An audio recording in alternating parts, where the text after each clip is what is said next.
Welcome to All About Kids. My name is Karen Nelson Hoyle, and I am the curator of the Children's Literature Research Collections. You are in the reading room now with me in Walter Library on the East Bank of the University of Minnesota. And today I'd like to tell you about Wanda Gag.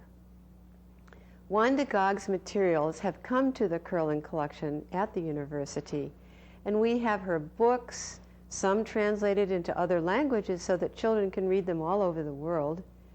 We have her manuscripts, some of them handwritten and then typed by her sister and finally made into a book.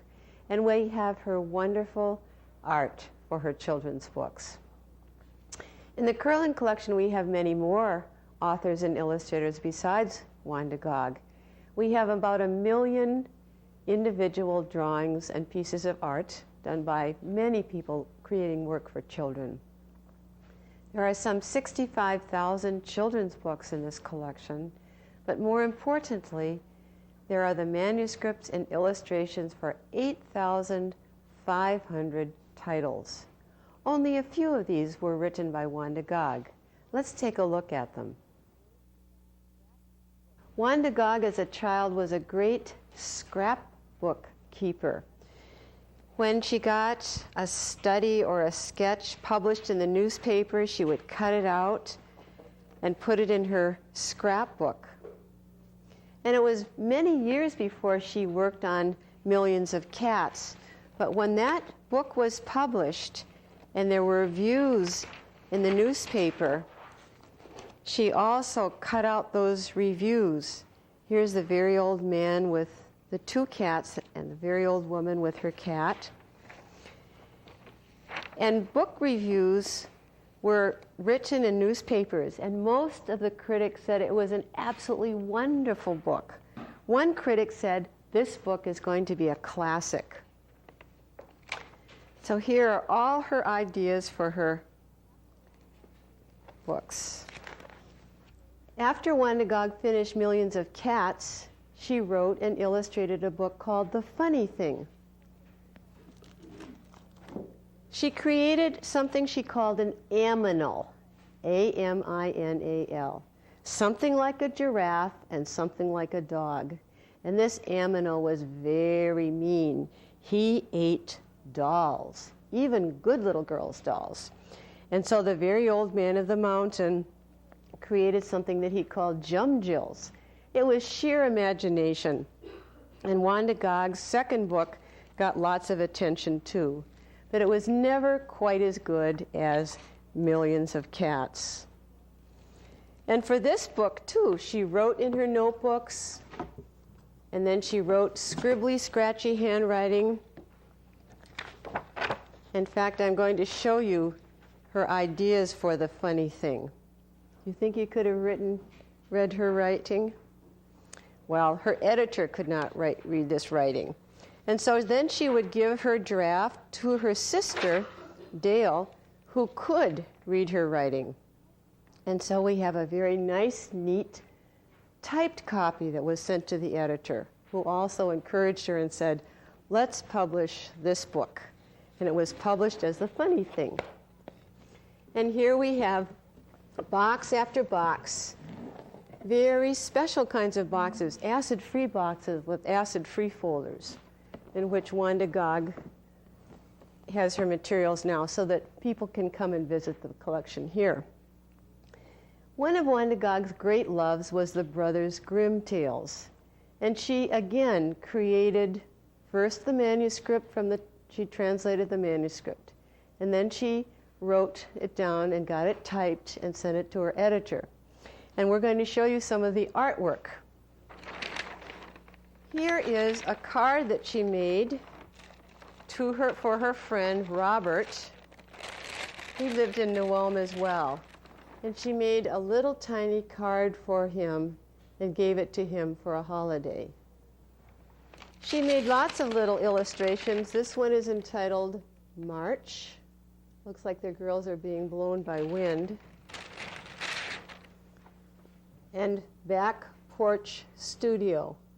Wanda Gag was continually creating.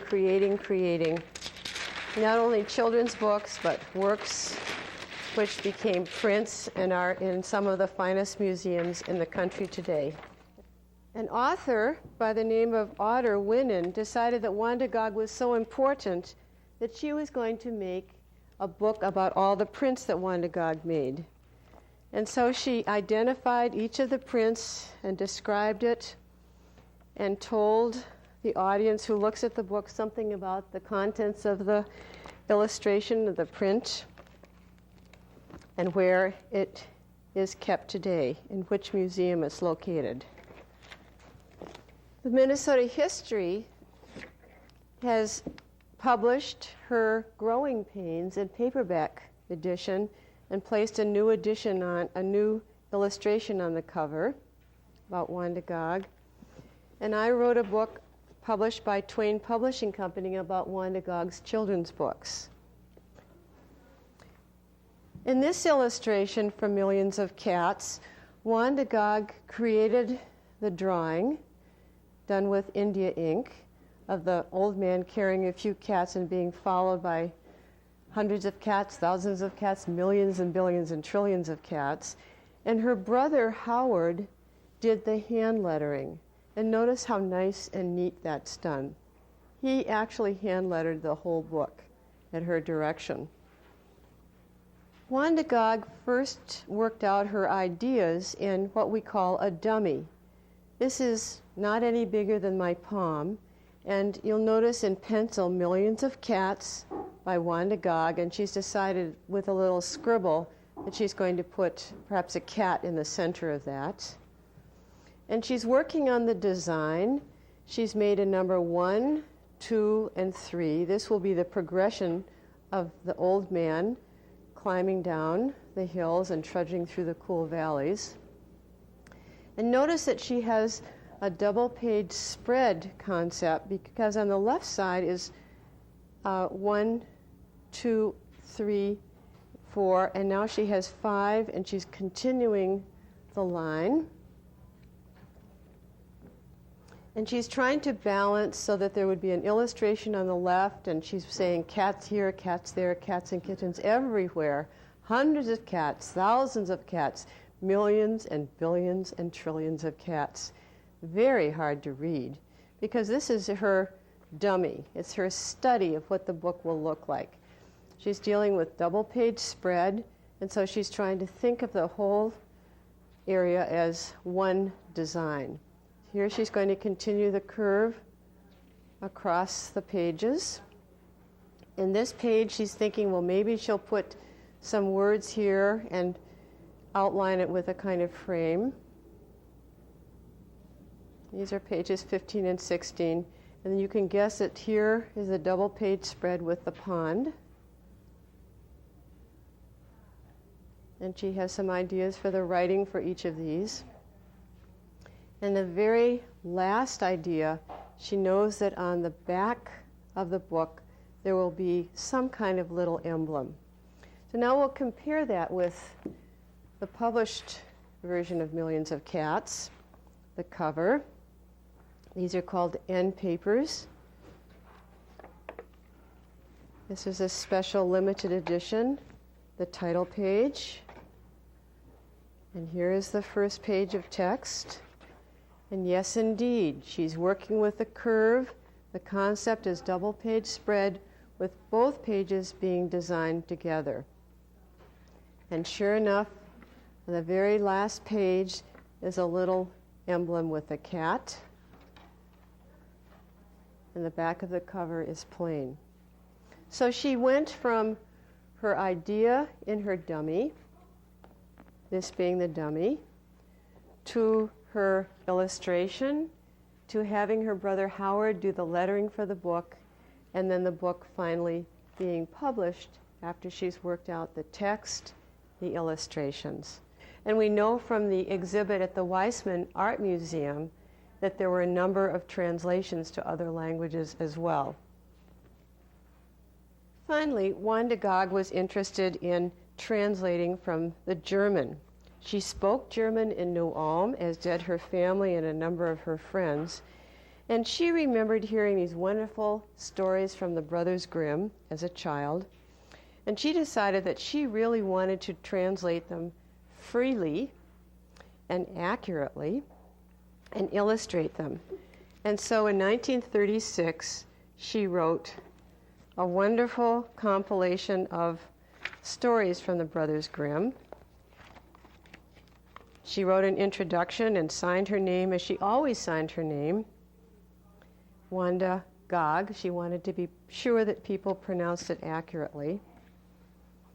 And she illustrated this very nice edition, which is still in print.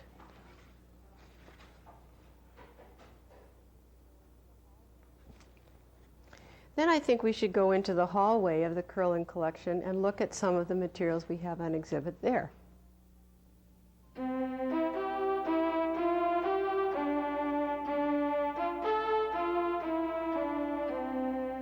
We are now standing in the exhibit area outside the Kerlan Collection reading room. And on exhibit are a number of pieces by Wanda Gag. Every illustrator likes to do an ABC book sometime in their career. And this is true also of Wanda Gag. And she created the ABC bunny. An apple fell out of a tree, A. The bunny was frightened by it. There was a crash, and the bunny took off with a dash. And as Wanda Gag always did, first she made a little dummy, and you can notice that the letters are in red. L for lizard, look how lazy. M for moth upon a daisy. But she changed her mind, and it's different in the published book. For the end papers of ABC Bunny, Wanda's youngest sister, Flavia Gag, wrote music. And so you can play this on your piano. Flavia Gag also became a children's author and illustrator in her own right. She wrote autobiographically about A House for Mimi and the Florida Snow Party. She outlived Wanda Gag by a number of years. Wanda Gag also created a book about an invisible dog, Nothing at All. So by 1941, Wanda had written a book about a cat, about the funny thing, about twin mice, Snippy and Snappy, and now there was a book about an invisible dog that wanted very much to become visible so that children would take it home and make it a pet.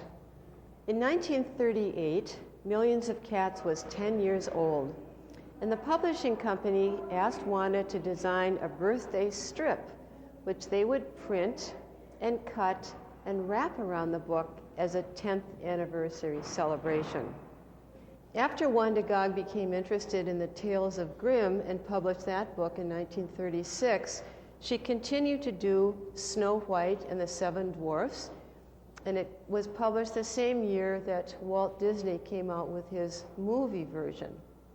There was a librarian at the New York Public Library who felt that Walt Disney had changed the folktale. And so she asked Wanda Gag to illustrate and tell the story in the correct way. After our visit at the Kerlan Collection and looking at our exhibit, it's time now to go over to the Weissman Art Museum and see the wonderful exhibit there, The Unseen Wanda Gag.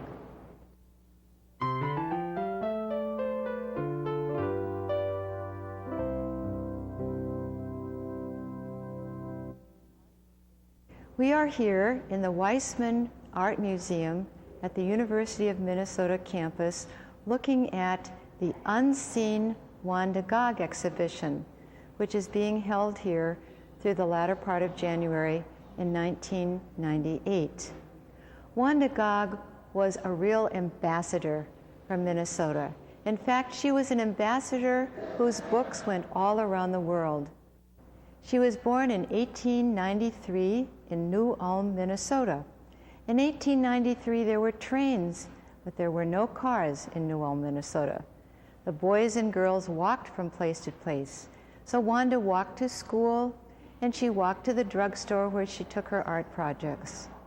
Her father died when she was just 15 years old.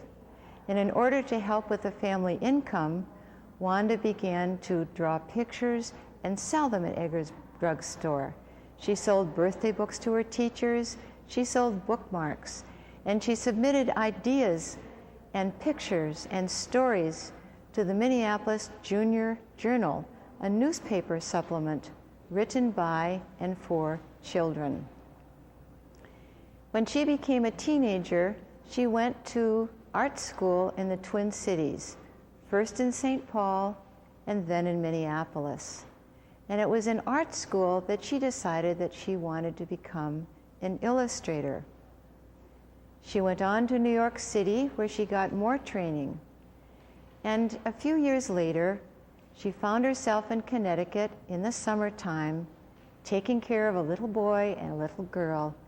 And one of the stories that she told to them was millions of cats. She wrote it down in her handwriting, and she sent it to her sister to type, because Wanda Gag didn't like to type very much. This was what was called the first typescript for millions of cats. And Wanda Gag put it in a box, and it stayed there for some years. In 1928, a children's book editor by the name of Ernestine Evans visited the Wanda Gag one-woman show at the Weissman Gallery. She said to herself, this woman would be a wonderful children's book illustrator. And so she made an appointment with Wanda Gag. Have you ever written any stories? Oh yes, said Wanda Gag. I have, and in fact I have them at home. Why don't you think about bringing that manuscript to me? And when Wanda Gag brought millions of cats to her, the editor said that she almost hugged herself. It was such an exciting story. And she wrote a contract for Wanda Gag and asked her to illustrate the book. Wanda Gag spent this spring and the beginning of the summer working very hard on that book. She polished the story, and we have the refrain that we know today: cats here, cats there, cats and kittens everywhere, hundreds of cats, thousands of cats, millions and billions and trillions of cats. Wanda Gag worked so hard on that book, she had to dip her pen into the India ink and draw every cat. And she said, I got so tired that I had eye sizzles after I worked on that book because of the hundreds of cats, thousands of cats, millions and billions and trillions of cats. That book was published in 1928, and it's never gone out of print. Critics laud Wanda Gag for her good sense of design and her ability to work with black and white and yet make it look like a very rich combination. Her double-page spreads are extremely important because she set a style in the United States picture book for children.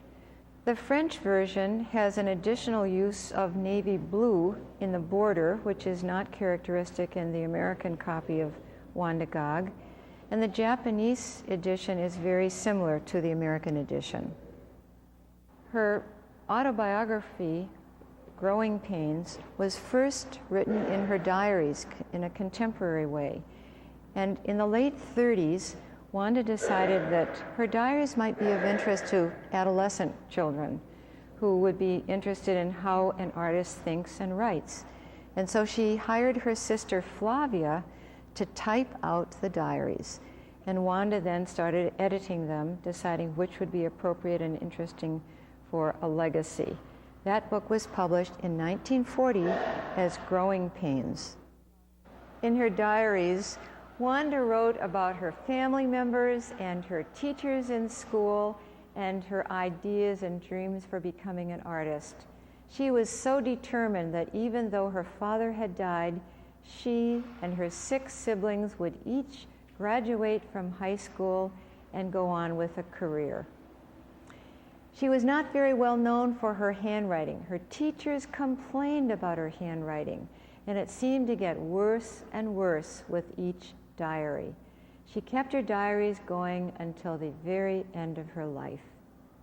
A professional photographer portrayed Wanda Gag wearing her typical peasant blouse in 1928, which is just the year that Wanda Gag wrote and illustrated the final versions for Millions of Cats. She drew herself in the same peasant blouse, 2 self-portraits, circa 1928.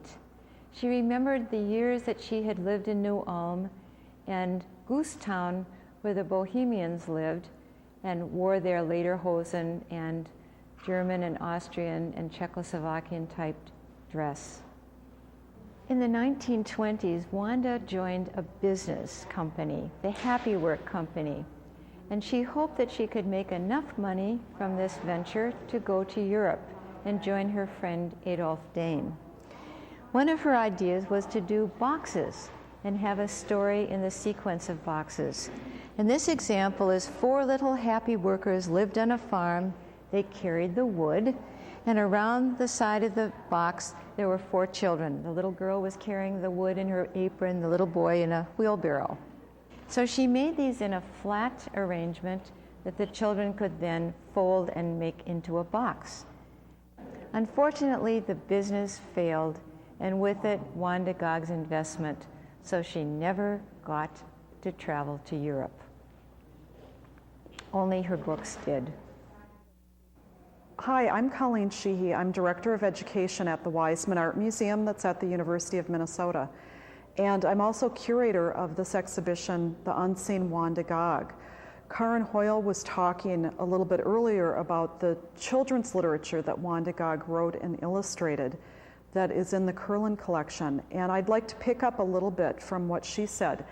One of the things we're doing in this exhibition is not only showing kind of the old Wanda Gag that many people still know and love, and that's the author and illustrator of children's books like Millions of Cats. We wanted to let people know more about her work as a visual artist, because she really thought of herself primarily as a visual artist. Even though she wrote children's books, she enjoyed that work, it paid her bills, made a living for her. But from the time she was a young girl, she really thought of herself as an artist. And Karen might have mentioned that she was the daughter of an artist, Anton Gag.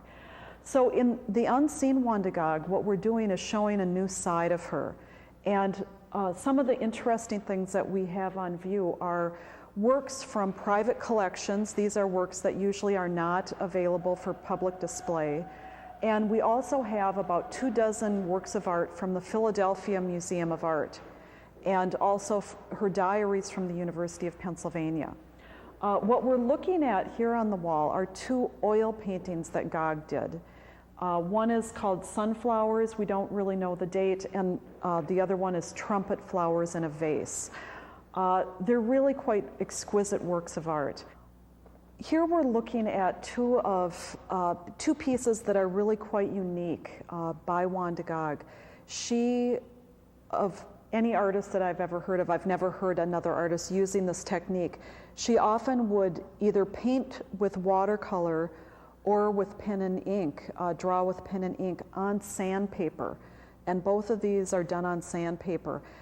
It might be hard to see on camera, but when you're right close up, you can see that this one in particular has a lot of, you can still see the sparkles that are part of the sandpaper. And it gives it quite an animated texture. It also makes the colors look very velvety. Okay, another thing we've done with this exhibition is we've been able to show some of the earlier sketches for one of Wanda Gag's most famous prints called Philodendron from 1944. It was one of the last prints that she did. It's pretty well known. It's been included in a lot of exhibitions and has been reproduced quite a bit. But what we discovered, or what I discovered when I was doing research at the Philadelphia Museum of Art, is not only the print, the final print, but these study sketches that Gag did to work out the subject matter and to figure out what kind of pose she wanted to use for the plant. What we have here are 4 different studies that she did for the print. One in charcoal, one in pencil, watercolor with some red pen, and then pen and ink. So it's a great opportunity to see not only the finished product of this, but how an artist thinks on paper. In the Unseen Wanda Gag, we're also displaying for the first time her original handwritten diaries that are usually in the collection at the University of Pennsylvania in Philadelphia. This is the first time they have been on public display. In fact, they were only open to the public in 1993, which was the centenary of Wanda Gag's birth. Well, the Wanda Gag exhibit is just one of many exhibitions that we have at the Weissman Art Museum over the course of a year. We also have our permanent collection up and other temporary exhibitions. And even though we're on a university campus and the university students are one of our major audiences, we do a lot of activities and create materials for younger people, younger visitors and families. We do a lot of school tours. We offer teacher workshops. We have periodic family days, so we hope that you'll come and visit. One of the things that's sort of fun to use with young people, if you come with your children, is our Get It self-guided tour. And this is something that you can just do with your children, walk around, you pick it up at the information desk. And one of the pieces that's featured is this painting by Georgia O'Keeffe, Oriental Poppies. Another very popular piece at the Weissman Art Museum is one that I think is the kids' favorite. This is a piece by Edward and Nancy Keenholz. It's called the Pedicore Apartments, and it's actually made from a real apartment building from Spokane, Washington. And this is a piece that kids can touch and kids actually have to interact with in order for it to really work. So we'll walk into the Pedicore Apartments, and I hope you'll come and see it in person. Well, thank you. We hope that you visit us at the Weissman, bring your families. We're in that really weird building that looks like crumpled up aluminum foil. Kids love the building. They think it looks like a castle. They have a lot of fun just exploring the building itself. So please visit us at the Weissman Art Museum at the University of Minnesota on the banks of the Mississippi River.